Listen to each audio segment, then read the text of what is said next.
The following podcast is a deep, shallow dive production. And you're going to love it. Okay, let's go. Hey, what's up, everybody? Happy Thursday. Hope you're having a good week. Sorry for missing you yesterday. All right, House of Pain, jump around. That's what we're going to do.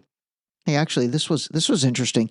Did any of you guys do the 23andMe like DNA test, or I think ancestry.com does that as well. But basically, you know what I'm talking about. Those companies where I think you prick your blood. I never did it, so I don't really remember or know what the process is. I'm assuming they send you a kit and then you prick your finger and send them a blood sample. And then from that blood sample, or I wonder if it's a swab of your mouth. Actually, let me look.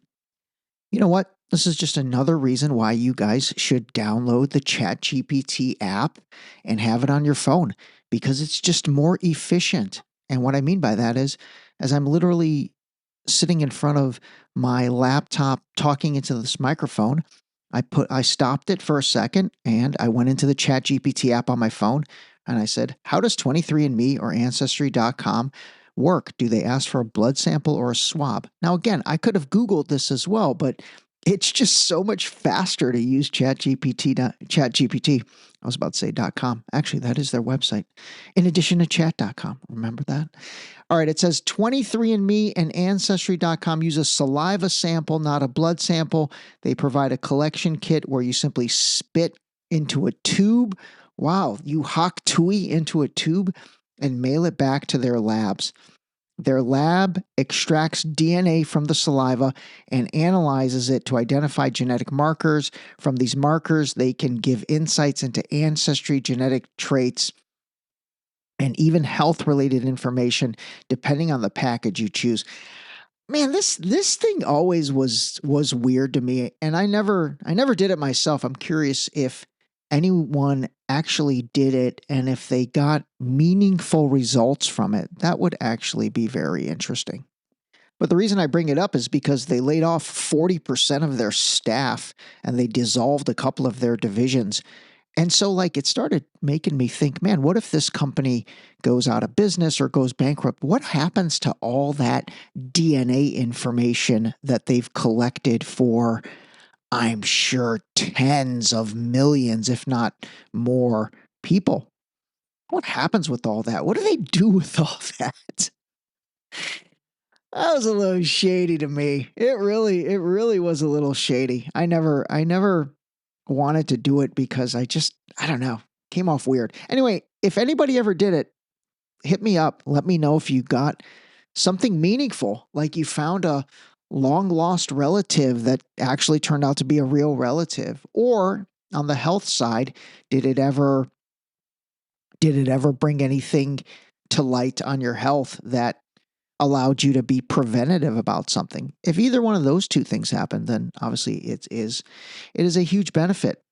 All right, shifting gears. What is going on in crypto? Holy mackerel. Bitcoin is over 93,000. Oh my God, that's insane. And then the other one that's getting a crazy run is the joke, or the I can't even call it a joke because the value is so ridiculous. But Dogecoin, remember that thing? The Elon Musk kind of a meme coin that started off all the meme coins. That thing has rallied to it's over 42 cents now. I actually have a bunch of that, so I'm kind of happy about that. I sold all my Bitcoin and Ethereum a while back, so I missed out on a gigantic chunk of that, but hey, it is what it is, right? Anyway, this crypto market is on fire. God, who knows what'll happen? I don't know. I mean, they're talking about Bitcoin going to $150,000 per coin or per Bitcoin as the price. Obviously right now at 93,000, that's insane. All-time highs. Seems to be setting all-time highs after all-time highs.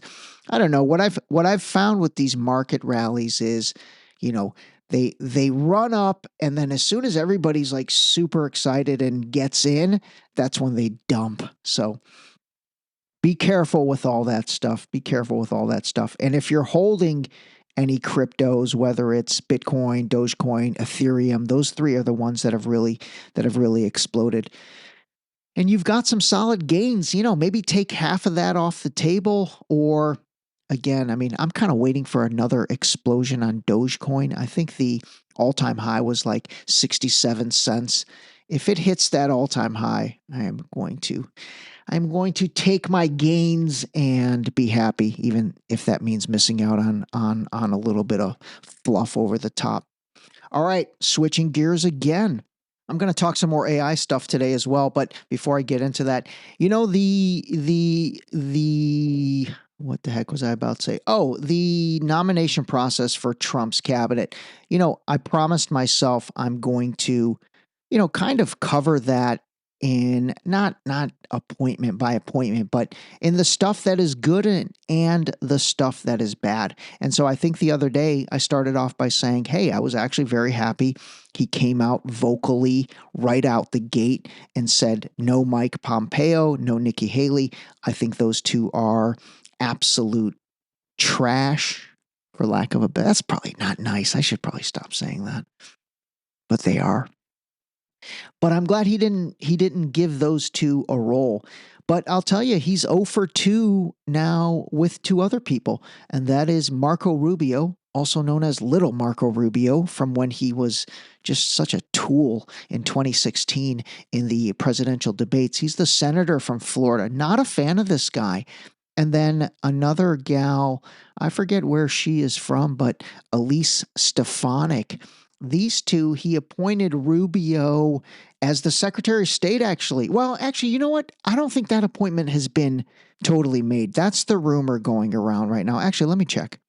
All right, yeah, he has not appointed him yet, but he's expected to appoint Marco Rubio as Secretary of State, which again, I think is a terrible pick. That guy is absolutely a war hawk, neoconservative. He's pro-China, like pro bad relations with China. He wants to increase, the tensions in the Middle East. He's exactly everything Trump supposedly wants to get away from. So I'm a little bit surprised with that pick. Now, I shared that with a buddy of mine, and he said the reason he's doing that is to open up the Senate seat in Florida for his daughter-in-law, Laura Trump. They'll basically run Laura for Senate in Florida, and that'll get her to be a senator. Now, if that is true, and if they do end up doing that, I mean, I'm going to call BS on that. That's not cool. And that's not appropriate. I don't, this is not the United States of Trump. That's not appropriate to set up situations, to manipulate situations for your family members. Now, if she runs and wins fair and square, that's totally cool. If she runs and literally wins, that's great. But to appoint Rubio as Secretary of State in order to kind of, move the chess pieces properly, I'm going to call that out. I think that is BS. I think that is total BS. That lacks integrity, and I would not be happy if that ended up happening. So anyway, let's see what happens there.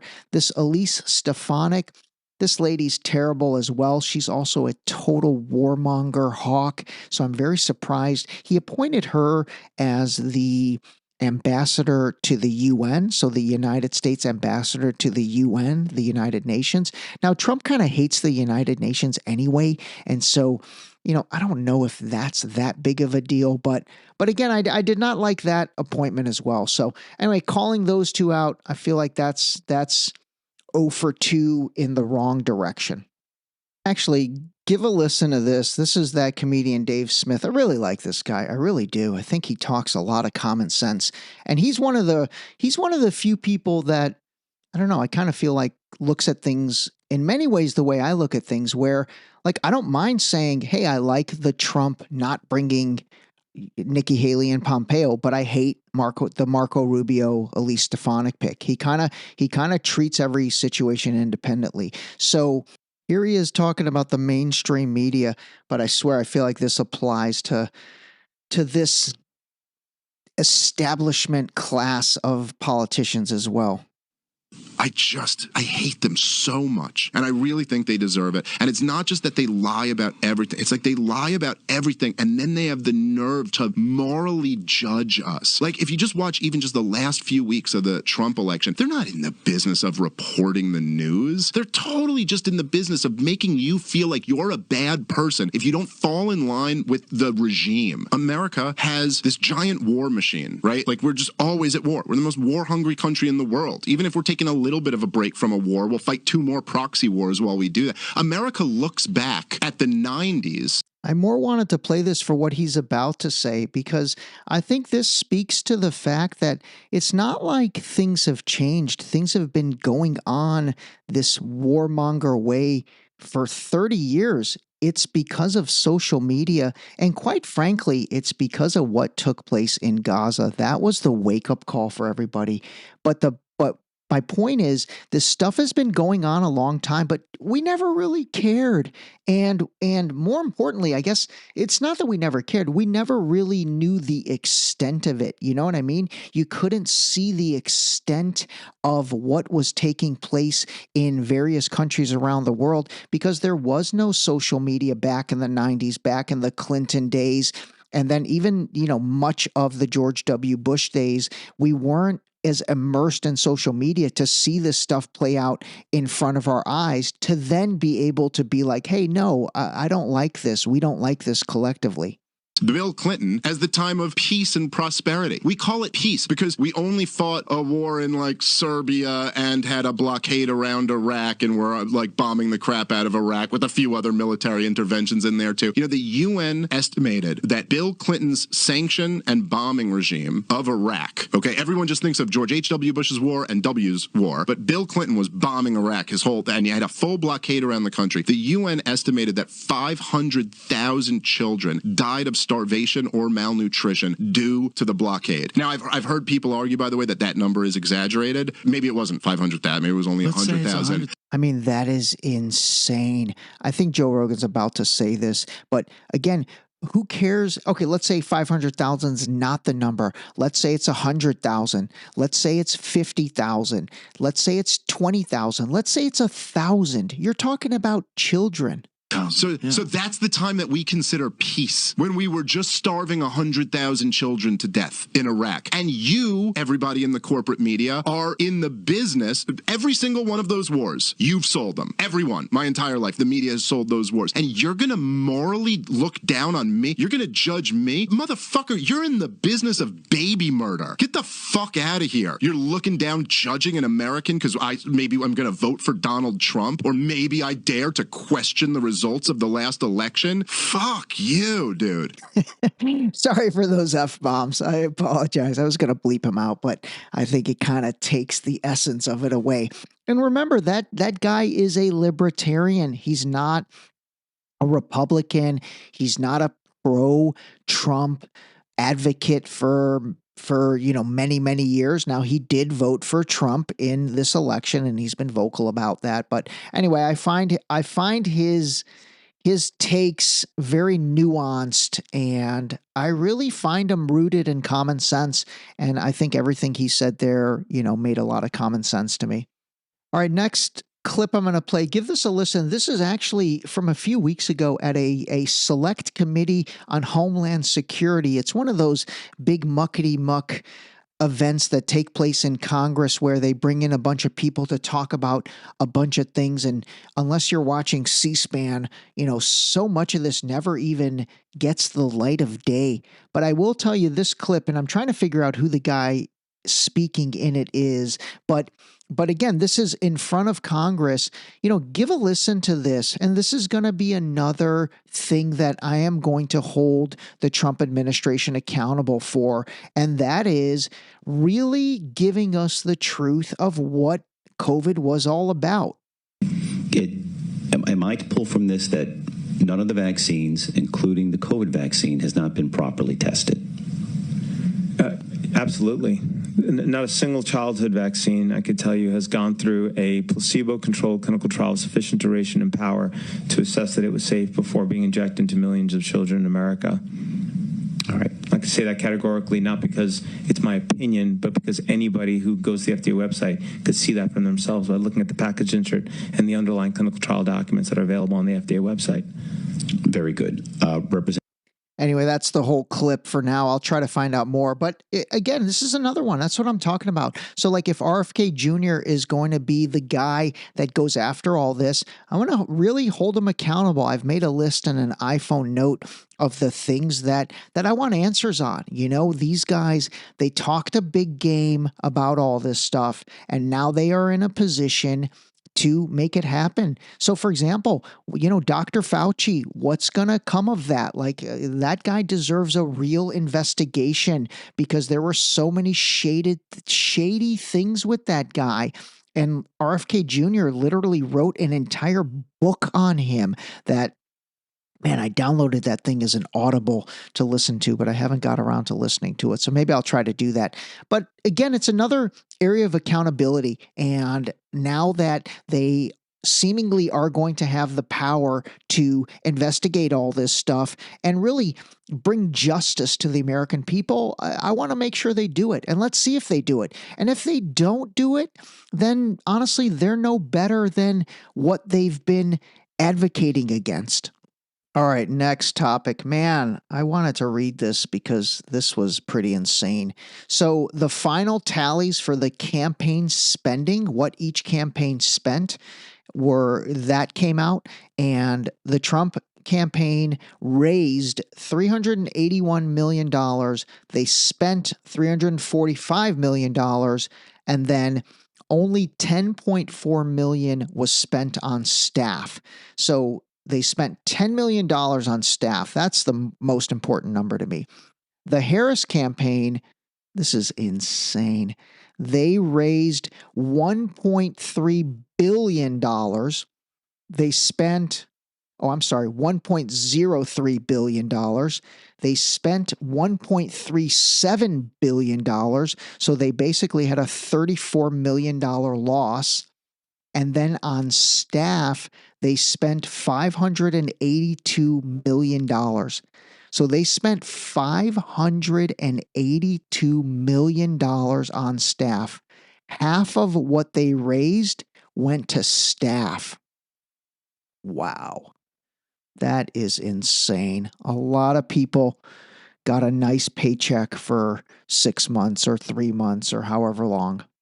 All right, next clip, along the lines of accountability. Actually, give this interview from RFK Jr. since I mentioned him earlier in terms of what, really what he's going to do. And like I said, I truly, on a personal level, I'm going to see if they actually accomplish this stuff.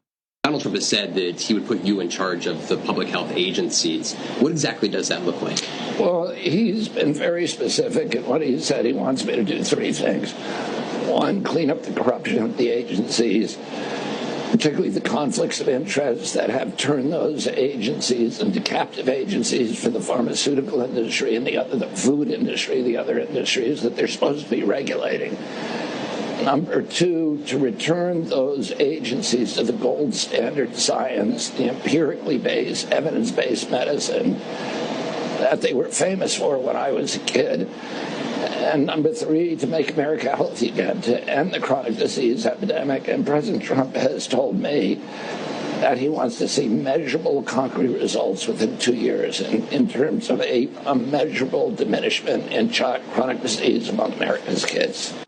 All right, so the first 2 really talk about everything, we've kind of mentioned, and let's see if he really can make these agencies real agencies again. And then, making America healthy again. Like I've said, we should all be on the same page with that. We should all be on the same page with figuring out how to reduce, chronic disease and childhood obesity and adult obesity. I mean, really adult obesity. Gosh, you guys know I'm all about that. So anyway, let's see what happens in terms of that stuff. All right, next clip I'm going to play for you is from this guy, Yuval Noah Harari. I don't think a lot of you will know who he is, but some of you will recognize him. He's this like Weasley bald guy. I'm not a fan of this dude. He's very linked to Klaus Schwab and the World Economic Forum, and he's kind of one of these guys that is, for whatever reason, considered like, you know, a big brain historian, philosopher, and a lot of people really like this guy. Actually, a lot of girls I know really like this guy, not because he's good looking, because he's definitely not good looking, but he's, you know, supposedly this big brain, and he is Israeli. Not that that matters, but he is. And give a listen to interview he did very recently, and this thing is kind of getting a lot of notoriety. Are you concerned that Trump might be elected again? Sure. I think it's very likely. And if it happens, it is likely to be the kind of like the death blow to what remains of the global order. And he says it openly. Now, again, it should be clear that many of these politicians, they present a false dichotomy, a false binary vision of the world, as if you have to choose between patriotism and globalism, between being loyal to your nation and being loyal to some kind of, I don't know, global government or whatever. So this guy is all about global government. He's all about kind of a one world global government. And again, like I said, he's very linked to Klaus Schwab and the World Economic Forum. And that's another organization that should absolutely be called out for so much of their nonsense. I did a whole episode on the World Economic Forum, oh my gosh, so long ago. But again, you know, fundamentally, just so you know, when people talk about globalists, that term now from those that say it in a derogatory fashion, they basically mean a group of people, normally incredibly wealthy and incredibly successful, who quite frankly think they know what's good for you better than you know what's good for you. And that is what really has taken over the world and in many ways governed the past 4 years. So this globalist regime, where people like the ones that, you know, are part of the World Economic Forum and attend the World Economic Forum events, where they're going to Davos, Switzerland, and basically they're deciding, hey, we know what's best for you. We know what you should eat. You should not be eating meat anymore. You should not be doing this. You should not be doing that. You know, it's unbelievably what's the word I'm looking for? It's tone deaf. It's tone deaf because you've got people, you know, basically out of pure arrogance and quite frankly, a sense of superiority, again, trying to dictate policy and life terms for the rest of the world, and especially for the rest of Americans. So let's see if the World Economic Forum comes under heat as well. I'm going to put that on my list. All right, I did mention that I wanted to talk a little bit of AI. And so what I'm going to do is I'm just going to give you this list of companies, brands, apps, whatever you want to call it, because in future episodes, I'm really going to dive into all of these and help you guys understand what each one of them are and how you can use them and how you can kind of improve your life. And so obviously number one is ChatGPT. It's the one we've talked about the most. You know, I will try to continue to bring some maybe valuable ways to leverage ChatGPT. Number two is Claude. This is probably one of the biggest competitors to ChatGPT right now. And it is, you know, it's very similar. It's from a company called Anthropic, CLAUDE. If you haven't checked this out, I would recommend checking out Claude as well. And they also have a great iPhone app, and you can download the iPhone app for Claude. Llama 3, this is actually Facebook Meta's AI model. I'm not crazy about this. You can access it through your Facebook app or your Messenger app. It really does come up, and then even even I believe on the web browser for Facebook, it has the ability to access their AI tool, which is called Llama 3. I've tried it out. It really just seems to scrape the internet and be a faster version of, Googling something. So I'm not that big of a fan of it. Gemini is number 4, and this is the ChatGPT competitor from Google. This one's definitely getting some traction. And then, what Google has the ability to do, which ChatGPT does not. The only other one is going to be what I talk about next or in a little bit with Microsoft is, incorporate Gemini into their whole Google structure. So incorporating Gemini into, Google Docs, Google Workplace, Gmail, all of that stuff. So they definitely will have the ability to challenge ChatGPT, but Gemini is the tool from Google. Number 5 is one that I love. It's called Perplexity, and I've talked about this a little bit before, and this is probably the best AI alternative to Google right now in terms of like searching the net and having a real dialogue when you're basically doing research and when you're basically quote unquote Googling something. Perplexity also has a very, very good app for your phone, and I highly recommend it. You know what? I just realized I'm not going to read all 20 of these right now. That's going to be too much. Maybe I'll do 5 at a time over the next several episodes. So just to recap, for all of you that are interested in AI and that really want to start to up your knowledge base, start off with these 5. Start to experiment with these 5. And let me read them again. ChatGPT, Claude number 2, Llama 3 is from Facebook. So look in your Facebook if you're a big user of Facebook and see if you see it, and then maybe play around with it a little bit inside Facebook. Now remember, Llama 3 is just inside Facebook. Number 4, Gemini, and then number 5, Perplexity. So for all you AI people, start off, playing around with those 5, and ChatGPT being, again, my favorite to date, but start off with those 5. All right, let me take us out with a banger track, and that is about it. Call a spade a spade. By the way, this is a live version of a song called 7 Years from a guy named Lucas Graham. It was a big, big world, but we thought we were bigger, pushing each other to the limits. We were learning quicker.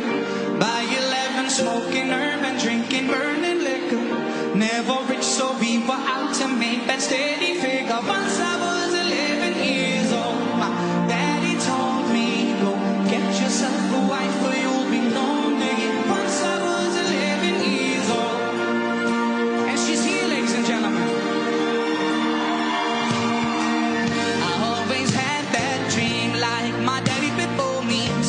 I started writing songs, I started writing stories. Something about this glory just always seemed to bore me, cause only those I really love will ever really know me. Once I was 20 years old, my story got told. That was a great way to end it. This episode was brought to you by the new book Deep Shallow Dive Into You, available now on Amazon and Barnes & Noble in hardcover and paperback. Don't forget to sign up for our new mailing list on our website at deepshallowdive.com.